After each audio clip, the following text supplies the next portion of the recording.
This project involves two 2020 MVA 3311 kV 3-phase power transformers, installed at an altitude of approximately 1,800 meters in South Africa, where the annual temperature ranges from 10°C to plus 40°C. The transformer uses on an ONAF hybrid cooling, combining natural oil cooling with fan-assisted, forced air cooling to improve heat exchange efficiency. At high temperatures plus 40°C, fans enhance heat dissipation to ensure the low temperature rise does not exceed the specified limit. Key design features.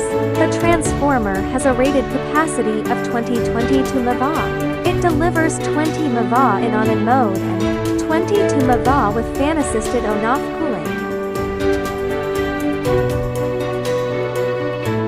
Hybrid cooling ensures proper heat dissipation at high temperatures and altitudes. The voltage level is 3311 kV with a DIN 11 vector gate. High voltage windings are connected in delta.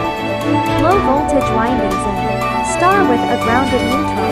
Copper windings provide strong current, capacity and short circuit resistance. The transformer uses Li 200 insulation for high voltage and reliable protection. A vacuum-type OLTC provides 10% voltage regulation and easy operation. High-quality mineral oil ensures insulation and long-term reliability. The transformer comes with full accessories, including thermometers, bushings, lightning arresters, CTs, and an integrated oil conservator. All features work together to provide safe, stable, and reliable operation.